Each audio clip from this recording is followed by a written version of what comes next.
Hi guys, my name is Jill Savla and I'm a mental health professional. Today's topic is 8 reasons to teach your children about emotions. Emotions are strong feeling arriving from one's circumstances, mood or relationship with others. There are many different type of emotions that have an influence on how we live and interact with others. The choices we make, the actions we take and the perceptions that we have are all influenced by the emotions that we are feeling at any given moment. Just like adults, children also go through a different type of emotions. These little souls have big emotions. They are tornadoes of feelings, whether it is happiness or sadness, whether they are 2 years old or 6 years old. And sometimes these emotions can bowl you over. Most adults have learned how to regulate their emotions, but children do not know how to regulate their emotions yet. Here, as parents, we have two options: to put stop to all the feels or embrace them and teach them more about emotions and how to work through them. You, as parents, can give your child the gift of being able to recognize, acknowledge, and work through emotions. The experience of emotions is so universal and innate that parents sometimes mistakenly assume that a child's awareness around feelings comes naturally.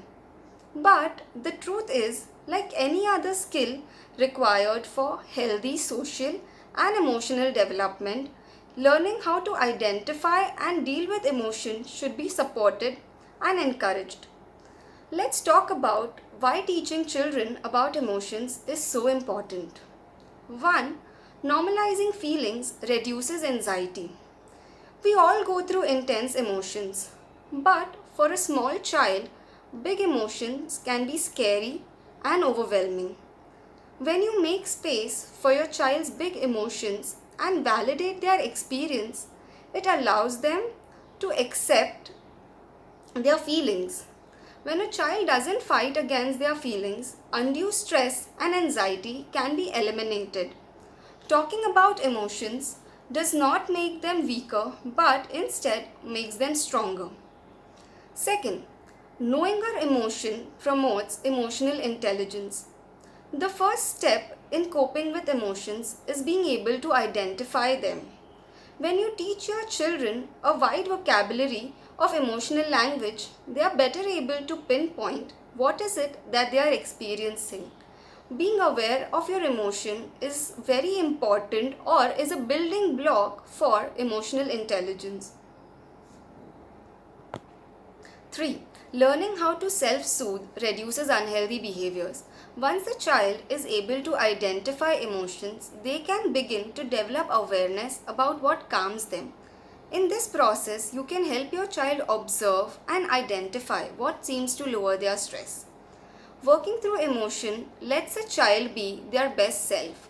When children suppress their feelings, they are unable to perform to their full developmental capacity.